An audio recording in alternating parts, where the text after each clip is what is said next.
somewhere deep in the night beyond the cover-ups and shadows, the scariest monsters lurk on the dark side of the paranormal. You're listening to the Foust Files with your host, Chris Foust. To reach Chris by phone, dial 833-355-TALK. That's 833-355-8255. And now, from the depths of a secret location outside the Rocky Mountains, here's your host, Chris Foust. All right, from the Mile High City and the foothills across the Rockies, I welcome you all to the Foust Files, the only show that makes you think twice about those creepy little things that go bump in the night. As we stream this program to all major social media platforms and various stations across the U.S., I am your host, Chris Foust. That's me. And tonight I have a very special guest for you, Ed Roman. We're going to be talking to Ed. He is a singer-songwriter. He's a musician, and he has some spooky stories to tell us. I know we were talking a little bit off air, and he just has a lot of things that have happened to him in the past. And we're going to get to Ed here in just a minute, but I wanted to bring up a few things. So we have some new stuff that's going on. First of all, check out foustfiles.com.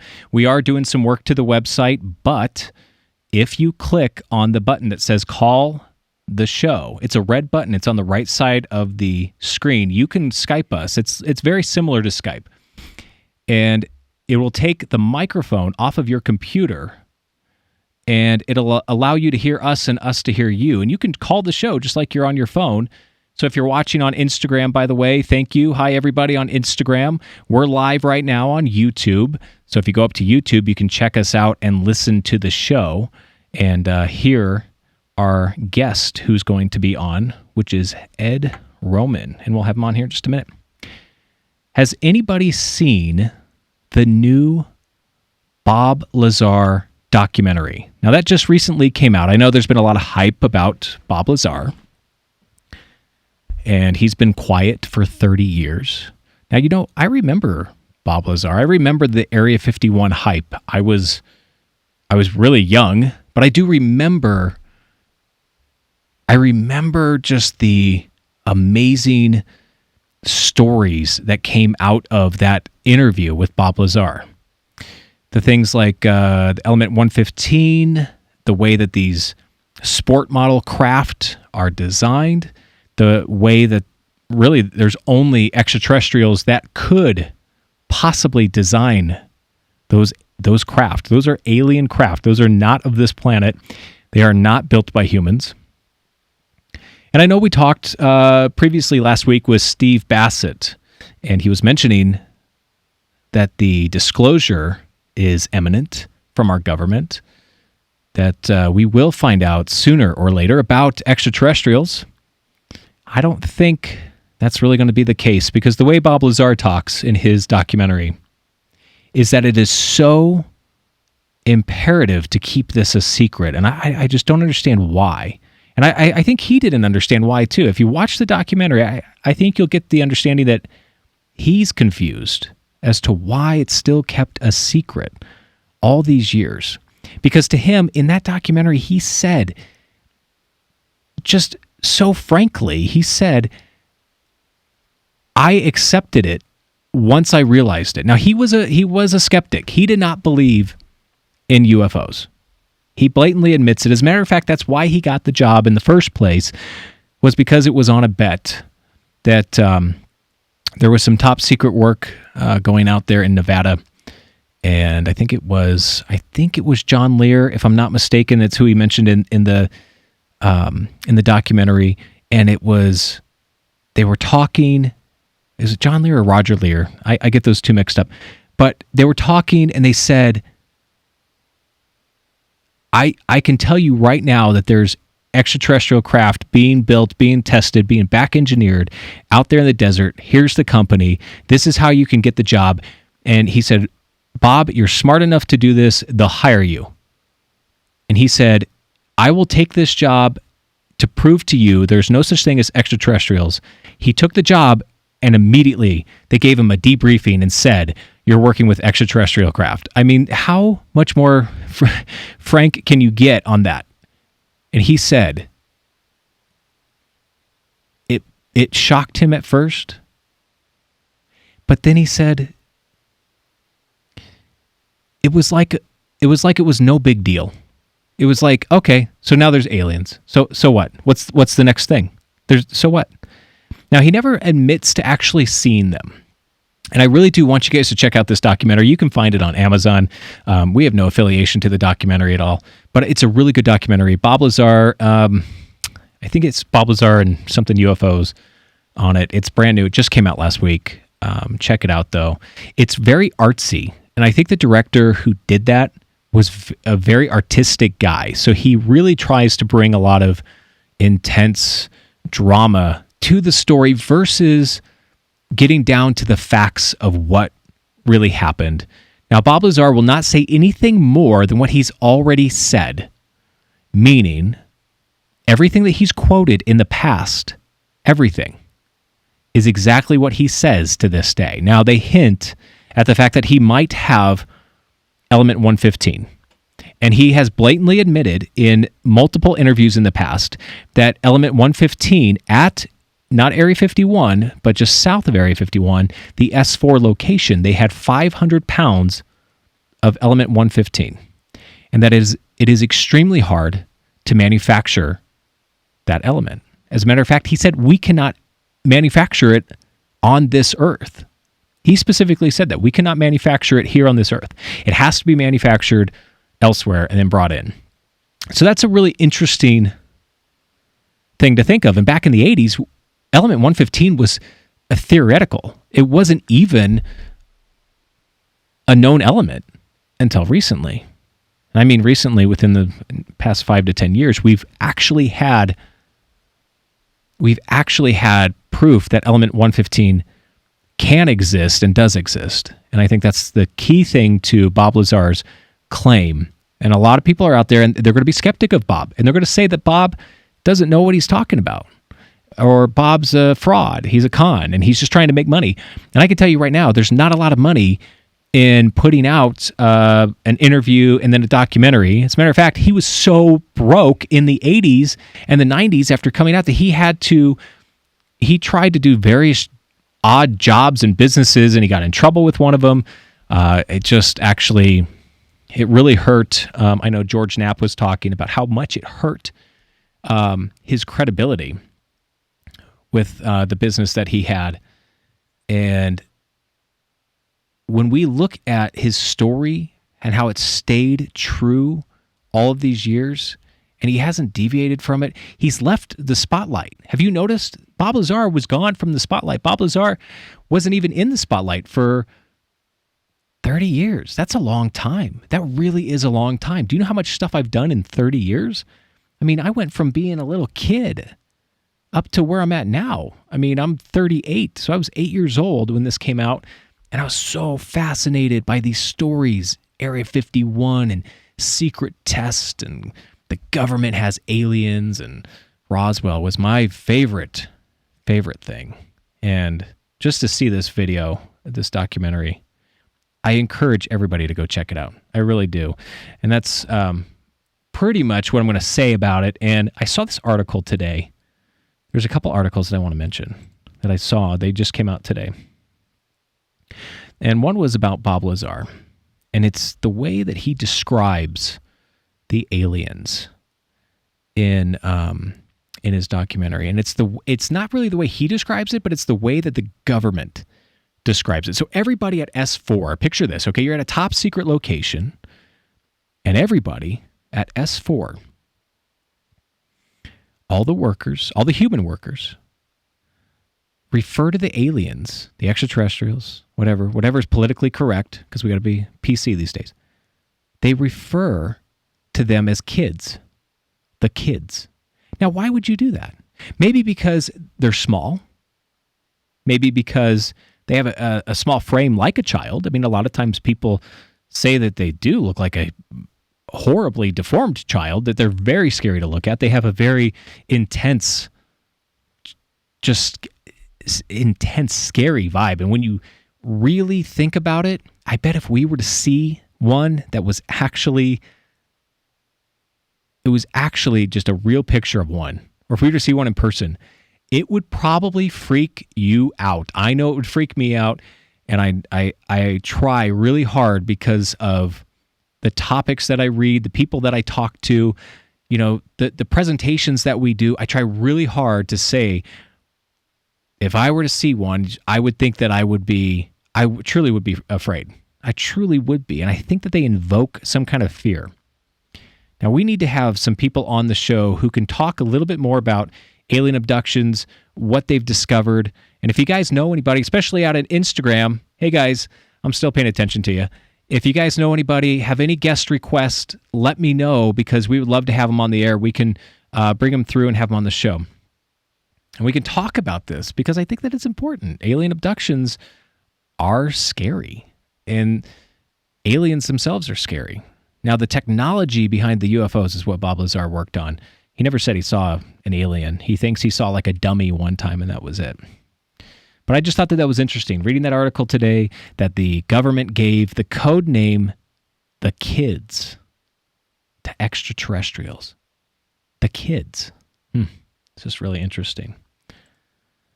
NASA scientists, now moving on, they say that space alien search should be more aggressive. Now, why do you think that is? Why do you think NASA, of all people, would say that the search for extraterrestrial life should be more aggressive? Why would it even... They have been searching with SETI for so long. And that's not really NASA who's searching with SETI, and I realize that. But NASA has funded, and they've been a part of certain explorations, obviously. One of them is going to be Mars, and we'll talk about that here in just a second. But why would they say that they need to be more aggressive in the search for extraterrestrials? Is the Earth being visited by space aliens? A lot of people think so, although few of them are scientists, and that is true. Professional researchers are not easily persuaded by eyewitness testimony. I wonder why. Blobby photos or claims that evidence for aliens has been stashed away by a paranoid government. And it's true, right? It has been stashed away. We know that. We have proof of this stuff. I don't know why they don't look at it. Put more easily, academia doesn't put a whole lot of credence in the claims that some of the thousands of UFOs sighted every year are actually alien craft. They don't even think that they are. They think that people are misrepresenting what they see. That these alien craft are not really alien at all. They're actually more terrestrial craft. Now, scientists, Silvano Colombano, am I saying that right? A computer expert and robotist at NASA's Ames Research Center in the heart of Silicon Valley, he was a presenter at a conference about new approaches in the search for extraterrestrial intelligence held earlier this year at the SETI Institute in Mountain View, California. And he says the skeptical attitudes of most researchers might be too cramped. They could be throwing the infant out with the bathwater. He cited this example. If you approach your favorite astronomy professor and you see, what he or she has to say about interstellar rocketry, chances are they'll roll their eyes. The energy required to accelerate an Enterprise-sized starship to the near speed of light is greater than what we can pull from any remaining fossil fuel on Earth, and fast travel between stars is incredibly difficult or impossible, they'll say. So forget the idea of little gray guys piloting saucers in our airspace. Their home planet, wherever it might be, is just too far away. But the article continues that there's an assumption here, namely that aliens are biological and require a fast transit system between stars to forestall any kind of route. Okay, so what he's saying is they need, the fact that they need to go from point A to point B at a distance is the problem, right? And it's a small problem after all, because he claims Star Trek's warp drive kind of fixed that issue, right? And it goes on to say that NASA should continue the research because chances are these extraterrestrial visitors are way ahead of that kind of travel. They don't need to have that travel. And this argument is decades old. This argument is so old. We don't even need, this argument, you can go back. I don't care who you go back to. Go back in time. And you can easily say there's no way that 100 years ago, 200 years ago, any time frame that aliens could have gotten here, because it takes forever for them to travel. If the universe is X amount of billion years old, just name it, because it changes every 10 years, the actual time changes. But whatever that age of our universe is, wouldn't it be easy to say that somebody who was even a million years ahead of us, a billion years ahead of us, in evolutionary change in their knowledge, their brain chemistry, everything, just they're better than us, they're smarter than us. Don't you think they would have figured out kind of how the physics works? Who's to say that our physics is their physics? Who's to say that our physics right here on this planet is the same physics that is working out there throughout the entire universe? A lot of people will disagree. Now, I am going to bring Ed on here because I got off a little bit. I wanted to bring up 3 articles, but I'm going to wait. I'm going to hold the other one for the other night here coming up. Before we get Ed on, prize giveaway. There is a prize. We have something to give away to you guys. So everybody on Instagram right now, I'm going to wave to you guys. Everybody out there on YouTube, okay? Everybody who's out there watching us, whether you're watching us on Twitter, you're watching us on YouTube, Instagram, Facebook, wherever you find us. If you subscribe to us, what we're going to do is on this show, we're going to start giving away a really cool prize. Now, Instagram can't see it, but that's okay, guys. On Instagram, I'm going to show it to you as soon as we're done with the show. I'm going to post up a picture and show you this really cool pin that we're going to give away. Now, the pin is custom made. It's like a little lapel pin, and it has an alien head on it, and it's green, and it glows in the dark. It's the coolest thing you will ever see. It is really, really neat. So if you subscribe to us on YouTube, subscribe to us on Twitter and Facebook, just find us, Foust Files. That's all you got to type in. Find us. We're trying to grow that audience. We really, really would like to have you guys on, so that way every single show you can watch, you can listen, and you can check us out and call us too. You'll never miss a segment. You'll never miss anything that we talk about. It's always live. So when we talk, we're having live discussion. We're talking about spooky things, right? So we don't want you guys to miss out. So check out the prize giveaway. Definitely subscribe to us. And we are going to be drawing winners every single night. So every single show that we do, and we're live, we're going to draw a winner for that show. Okay, so I've gotten everything that I wanted to discuss out of the way. So we're going to go right to Ed here. Now I want to tell you about Ed. Ed Roman is an award-winning singer-songwriter, performer, and multi-instrumentalist from Shelburne, Ontario, Canada. Blurring the lines between pop, rock, folk, and country music genres. And I love country music, and I love rock too, so this is perfect. Ed's uniquely crafted songs have received regular rotation on more than 100 terrestrial radio stations across North America and more than 600 stations worldwide. Ed is a 2014 Artist Music Guild Award nominee and a 2014 International Music and Entertainment Association Award winner and 2018 nominee, a 2-time 2015 IMEA Award nominee, a 2015 and 2016 Josie Show Award winner, and Akademia Awards winner, and a 2-time Indie Music Channel Award winner. So he is definitely busy. He's definitely got a lot of good music, but he also has some other cool stories. So we're going to talk to him about his music, and we're going to talk to him about his stories. So without further ado, I'm going to bring Ed on. Ed, are you there? Chris, I'm here. Glad to be here, sir. Yeah, excellent. Well, we're glad to have you on the show, and I apologize.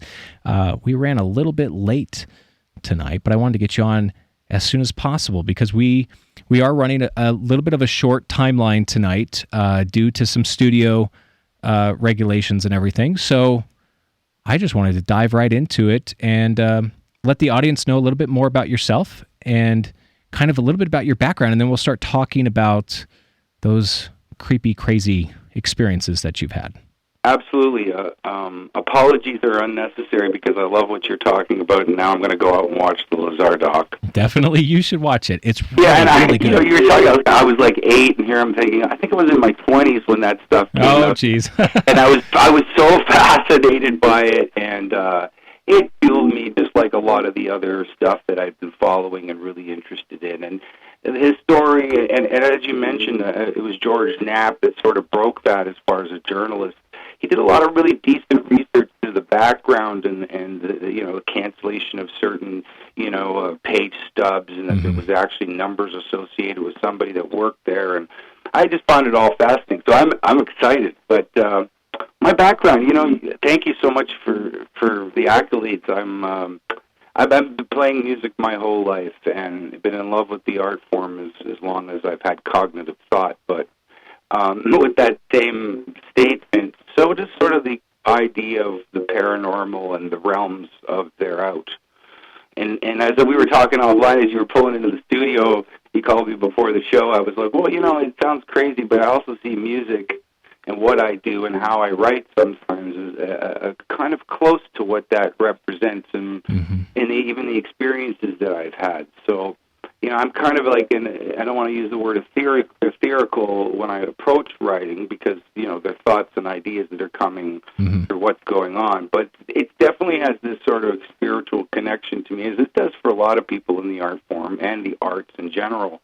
So I guess us as people are weirdly attuned to certain things that are sometimes hard to not look at.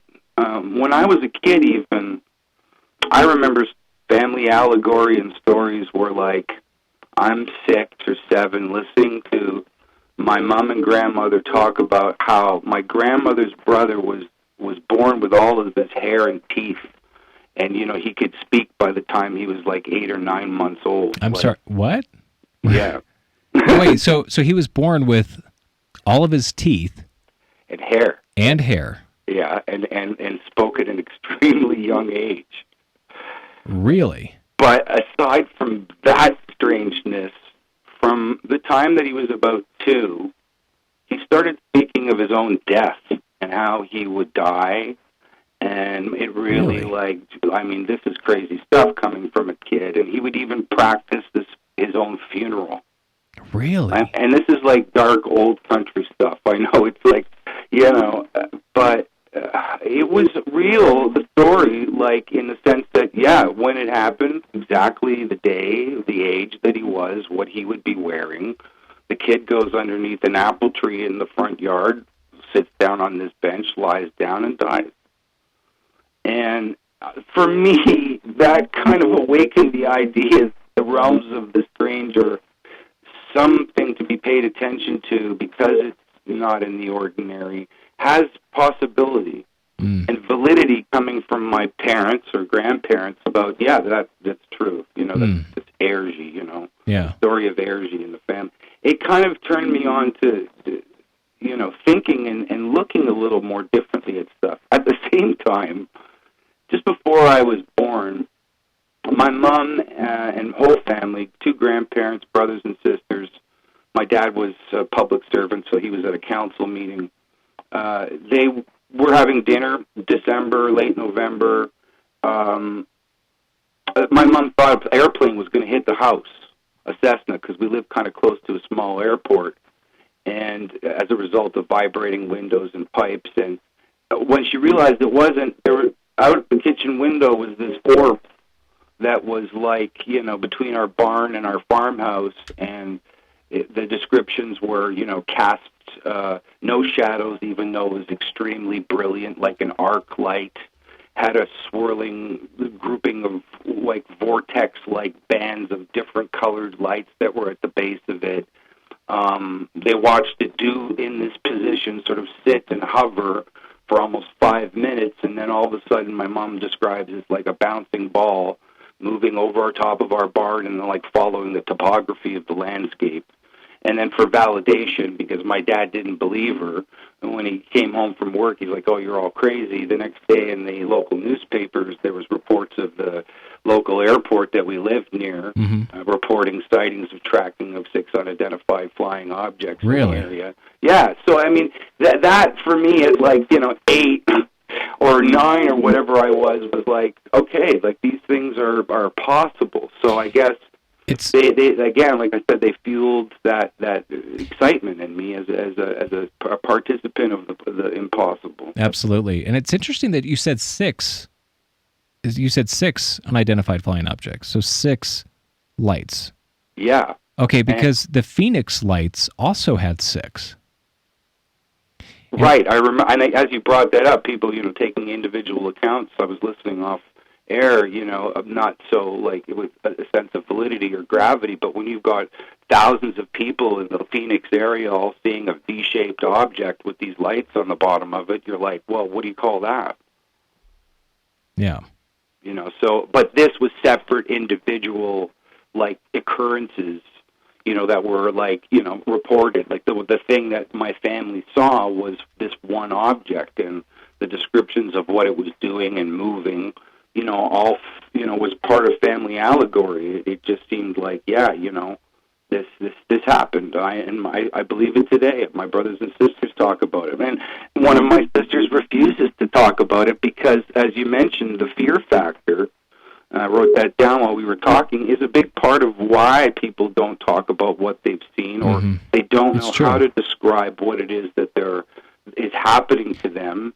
Fear of consequence, ridicule, whatever it might be. But it's healthy to have that sense of open skepticism, as I do when I approach situations. But at the same time, I'm also open to what it could be, right? Now, we had Stephen Bassett on last week. Wow. Now, he is a very famous UFO disclosure activist, okay? And all he does is he travels all around saying we have got to focus more on the media because it's the media who's going to change this disclosure. And he said to me, there is no way that you can be ridiculed for believing in UFOs anymore because everybody's like in tune with it. And I told him, I said, well, that's actually not true because currently, now we might not be, nobody will tell us that we're drunk or we're insane or anything like that. What they're going to say is that we're conspiracy theorists. Right. And a conspiracy theorist, all that conspiracy talk is actually bad.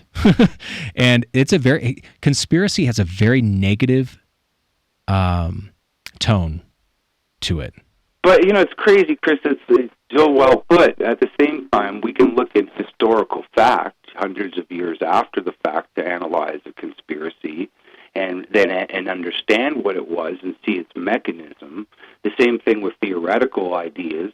They are, in theory, a possibility. You were talking about, element 115, and at the same time, it's like, okay, well, if you put those two words together, all of a sudden you're like a crazy person or something, right? Right. But I think that's the whole idea. You mentioned something very beautiful, and talking and communicating and having people on to share their experiences is the most important thing.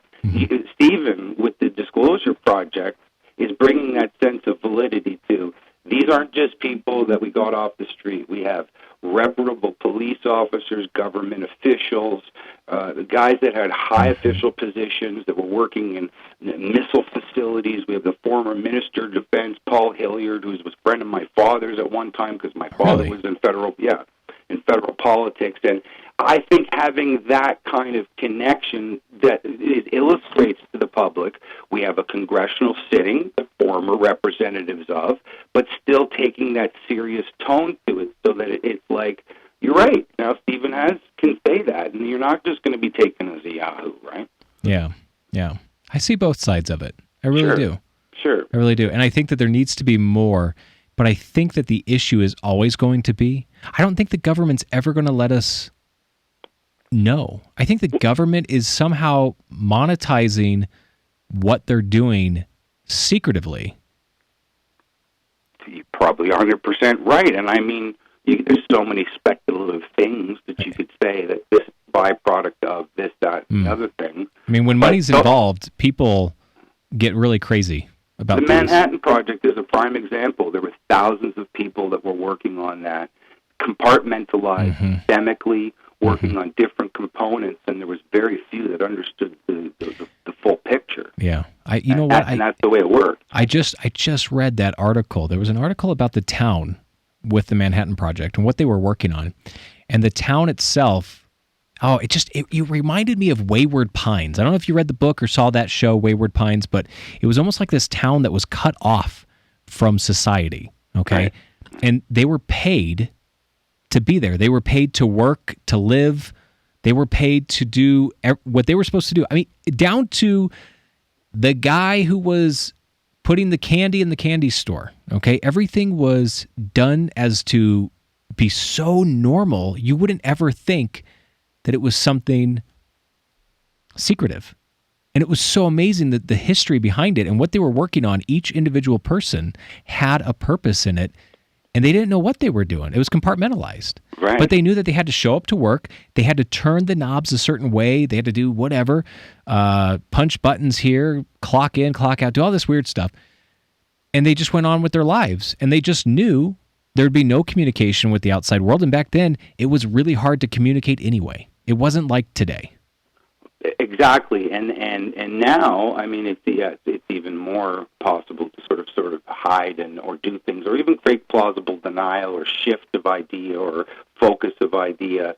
A good friend of our family, Jim Rice, he worked in the manufacturing industry in some high-end components and things like that. And years after the fact, just before he passed away, and I got a chance to talk to him, he was like, "Well, I had no idea actually that."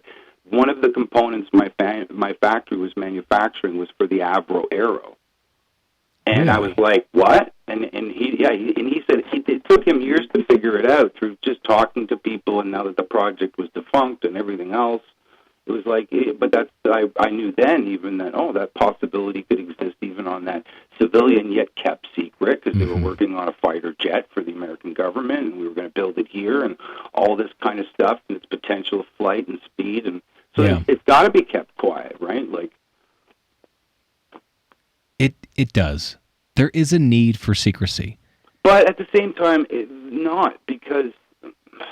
Well, I think personally, I mean, we could go on and on about that, but because I think there's that arrested form of development that I think we could all say, well, the potential of this could be this, or sure, getting rid of fossil fuels with this new kind of propulsion system, or. Sure. It behooves almost those people that retain that information to utilize it so that you can disseminate it slowly and reap as many of its rewards as possible. So now the other thing is, George Herbert Walker Bush, who recently passed, he was quoted, and we don't know if the quote is legit or not, but he was quoted in saying that if you knew the true reality behind extraterrestrials and what's going on, it would scare you so much that you would wish you never heard it. I mean, you would be scared. You would be freaked out of your entire existence, your life, everything would just be a mess. And I think, what if instead of money, the control is more about, hey, there's a real issue going on here. And when I say a real issue,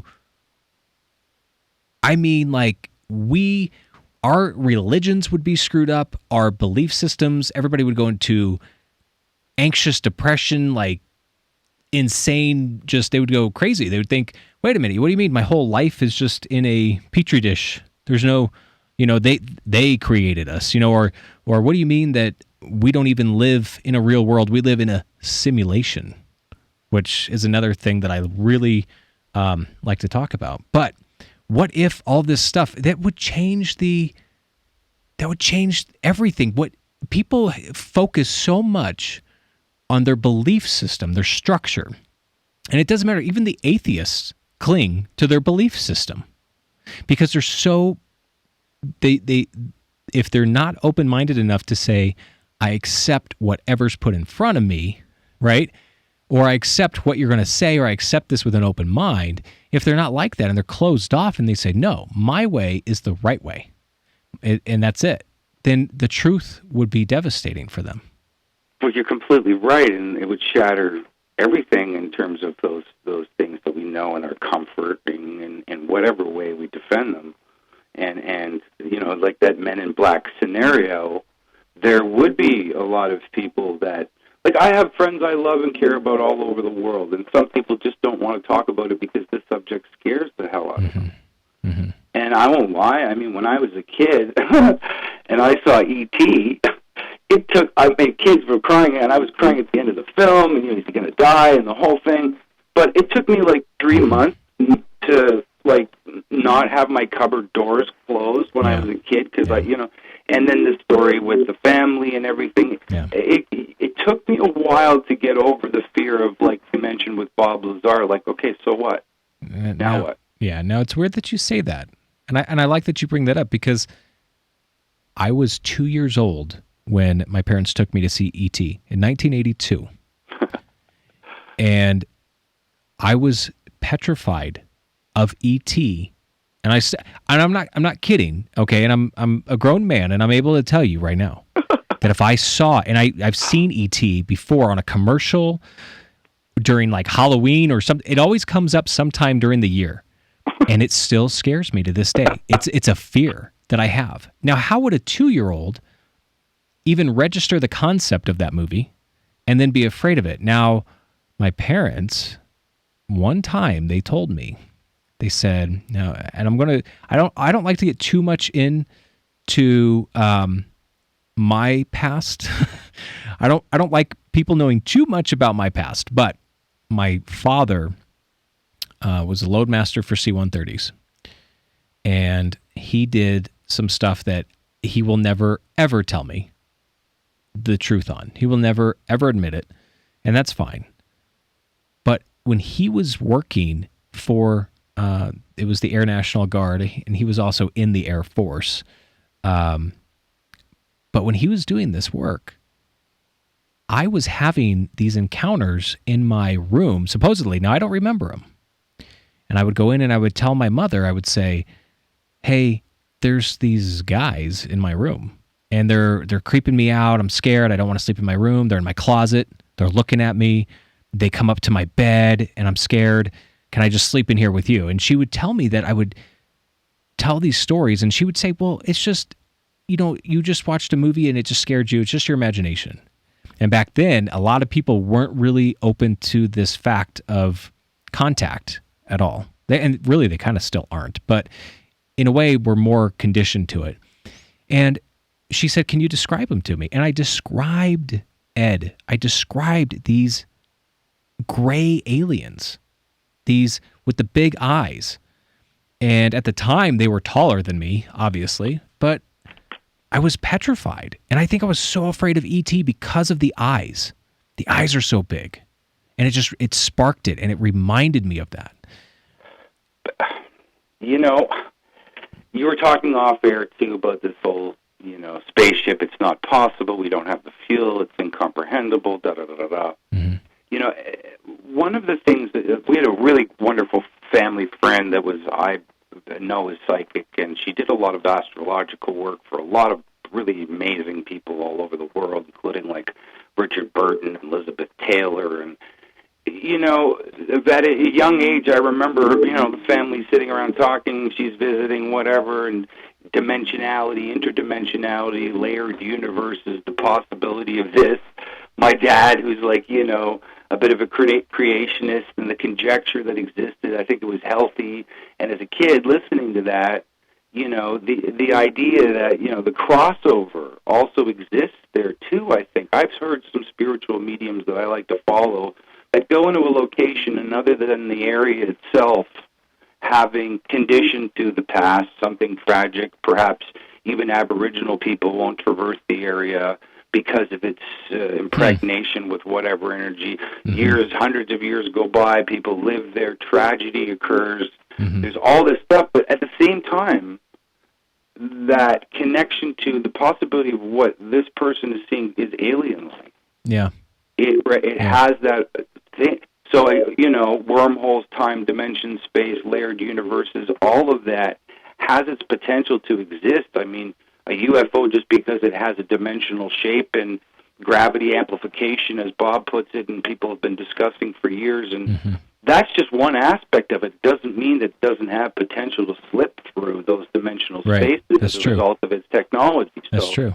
I think that it's somehow intertwined in the most interesting of ways. But your experience tied into maybe with what even is not even known yet to you through your own father's experiences, or, I always would say to myself, well, why do these things happen? I talk to my mom often about this, and to us, and she's always joking, well, we're crazy and da-da-da-da-da.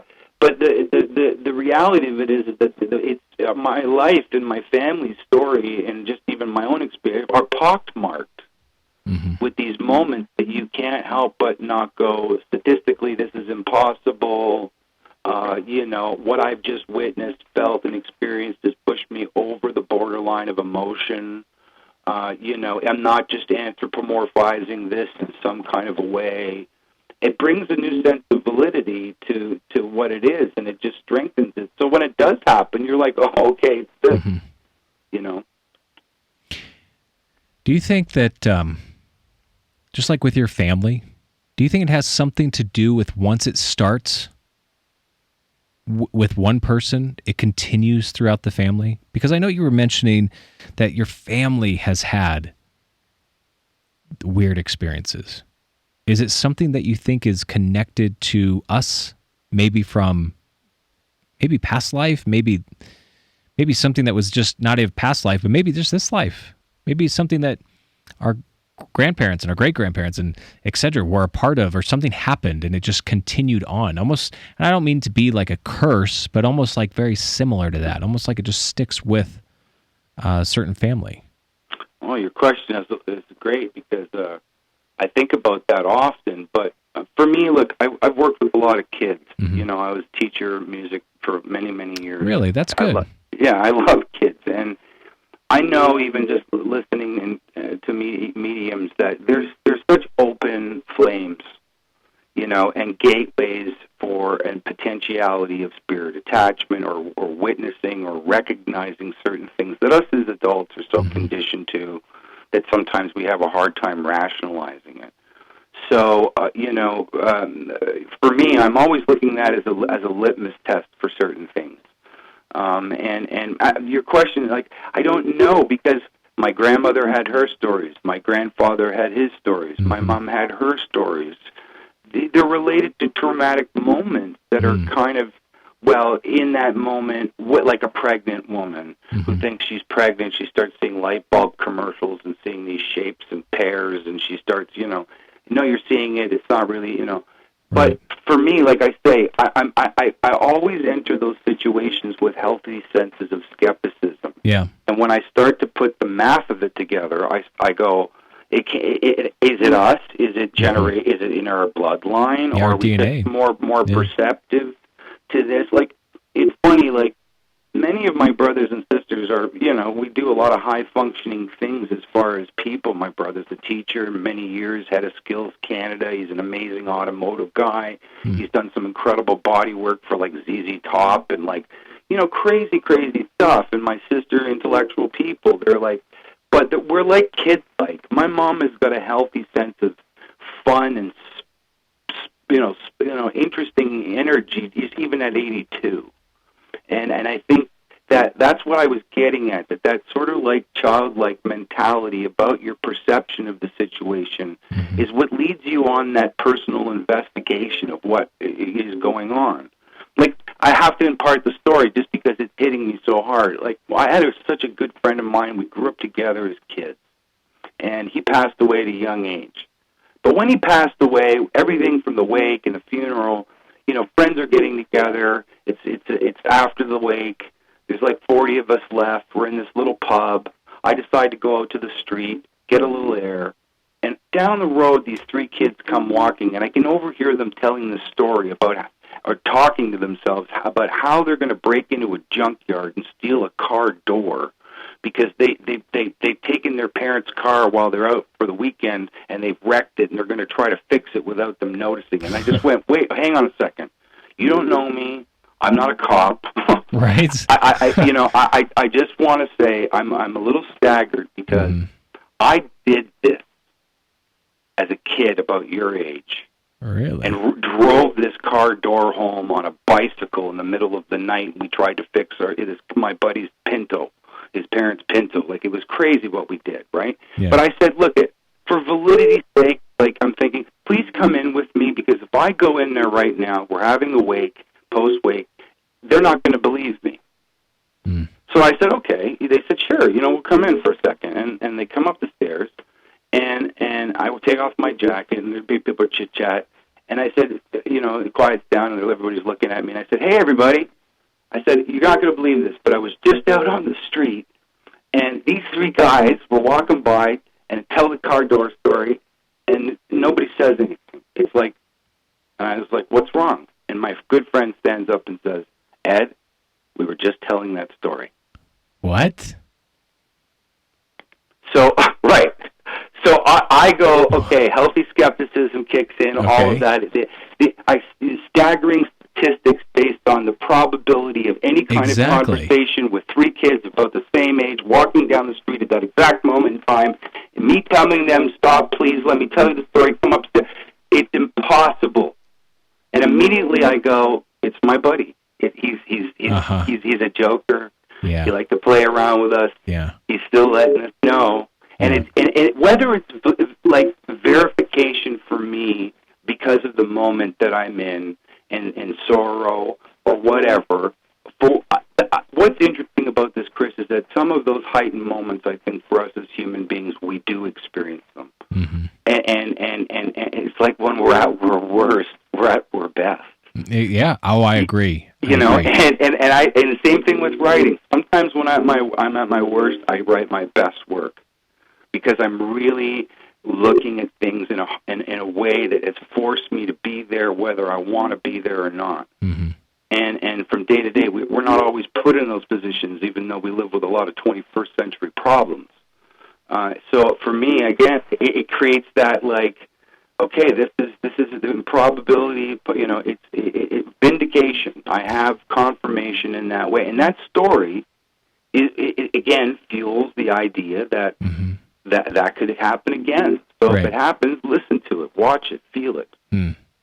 It's true. And we've had many times, and I think there's a lot of people out there who are watching and who are listening, and they can relate to a lot of what's being said. And I think the reason why they can relate is because everybody has somebody in their life who has passed on. That is the biggest key thing that we all have, because we all are born with a mother and a father, and we're given, the sunshine in the air, and that's pretty much it, right? So everything else, though, in our life is all sporadic. It's out there, and it's just, we all experience different things. So the circumstance of anything is really hard to come by. And I know science always tries to put it onto circumstance. And they have circumstantial evidence, like, oh, it's not what you think it is. It just happens to be that those two times collided at this, at one time. But I can tell you right now, everybody has had somebody who's passed, and everybody has had something, unless they are completely cut off. They've had something mysterious or quantifying to the fact that there's life after death. They've had something, whether it's a nudge or a song or a connection like you had, or it's just like it's some witness people. I mean, I've had some people just tell me flat out that they've seen spirits, that they've heard spirits, that they've had these kind of communications. Now, mine has always been through dreams. That is my big thing. That's where my connection is. My dreams are so powerful that I have had dreams of deceased relatives of my friends. So friends, coworkers. I worked with somebody, years ago. And I said, you won't believe this dream that I had. I was listening to my answering machine, because back then that's what we did. I mean, kids nowadays don't know what an answering machine is, but we had an answering machine. You hit play and you'd listen to the voice. And it said, this message is for Chris, and could you please tell Tiffany that I'm okay, that we're okay. And then when he said, we're okay, this baby kind of like made this cooing sound. And I told her this, and she just said, I can't believe what you just told me. You just told me that you talked to my father who's passed. He's passed. And the baby was something that I don't really want to say, but we can work it out, obviously. But she just started crying. She started crying, and I was obviously very, I felt awkward. I felt really, I shied away from what I was doing because I didn't realize the connection that I was making, and I didn't realize what I was capable of. And bringing that to her, that helped her. And even to this day, Ed, I have had dreams about her traveling. I had one where she was traveling in an airport, and I said, what's going on? What are you doing here? Because I don't know, I'm dreaming, obviously. And she said, I'm going to go see my father. Well, when I woke up from that dream, I immediately thought, whoa. Her father's deceased. I hope she's okay. And I just messaged her on Facebook, and I said, hey, are you okay? I just want to make sure everything's okay. I had this dream. I spelled it all out for her. And she said, I'm sitting at an airport right now. I'm going to go see my uncle. He is 24 hours away from passing. Wow. And he's like a father to me. And she was just blown away. And I was too. I was completely blown away. But I can't help it when these things happen. And I'm a very open and honest person. I kind of say it like it is sometimes, and I have a tough time with that because a lot of times people, it's almost like they don't want you meddling in their stuff, but I'm not meddling. I feel these certain things. And I think but that's beautiful connection to impart to somebody. Mm-hmm. And then you're like bringing some knowledge of, you couldn't have known that. Mm-hmm. It totally, yes, you were doing this. It's impossible for you to have known that little mm-hmm. detail, mm-hmm. And then you become the open door because it worked, and your dreams are now the relayer of the information to impart, to that person because it worked. Even when people live in a house, certain spirits will attach themselves to that person because they know it's working, and sometimes even take that person over. Personality changes, demeanor, what they're passionate about. They can have physical effects from health ailments and death. I mean, I've heard mediums describe a great vacillation between all of it. So, you've opened the door. Ed, this has been a very interesting conversation with you. You too, Chris. I mean, I know we didn't have much time. And I really, okay, so here's the thing. We're running down because we've got 5 minutes left in the show. And so what I want to do is I want to give you a chance to talk about your music, talk about where people can find you, and we'll kind of wrap things up here, but I want to have you back on because, we just barely touched the surface of what we could talk about. Oh, bud, I'd totally be happy. I feel it's like kindred spirits, and I'm happy to talk about anything like that. It makes me feel good. Absolutely. So how can people find you and let us know a little bit more about your new music that's out? Absolutely. Just penned a new publishing deal with Dave Stewart from the Rhythmics and Annie Lennox. Oh, very cool. And the Spiritual Cowboys with their production company, and we're doing distribution worldwide. You can get the new album, Red Omen, on iTunes. It's also available to purchase at CD Baby, Amazon. There's 50, 60 different locations. I'm really happy to announce that the new video is going to be released in the spring. We're doing a release from the School of Visual Arts in Brooklyn, New York. And it's tied into positive dyslexia and the dyslexia sort of organizations that are all over the world, including the Davis organization in the U.S., because I was labeled as a dyslexic as a kid. So it's vindication for me that I'm a published and awarded and acclamated writer who has turned his own name into an anagram. Absolutely. And now the fundraising campaign that we want to do is to raise money for tutoring programs for kids that have the same gift that I have, and many people have. So I'm really excited to announce that really is great. That is great. Thank you. All right, so Facebook they can find you on, right? Twitter? Absolutely. Twitter, Instagram, my YouTube channel. The handles are almost identical. Special Ed Roman, the band page, the YouTube channel, the Twitter handle, my Instagram handle. Come by, say hello. Excellent. And we're going to have you back on soon, okay? So thank you so much for tonight. Our special guest, Ed Roman. Thank you so much. Hey, my extreme pleasure. Thank you, Chris. Have a good night. You too, sir. Okay, so another show down. And I know it goes by quick. It really does, because an hour is just never enough, but we're going to try to get more time in here with the studio. I want to thank producer John. He's awesome. He's helping run the cameras, getting everything set up. He does so much here. I just thank you so much, buddy. I really appreciate you. And check us out on FoustFiles.com. Also, don't forget, because we need to give away some of these alien pins. Okay, these alien pins are so cool. Guys, you have got to check these out. Okay, we're having them custom made, and they're going to be showing some. They're going to be having the Foust Files name on them. I know right now we have some that don't have that, but we're having new ones custom made. It doesn't matter. We are giving those away.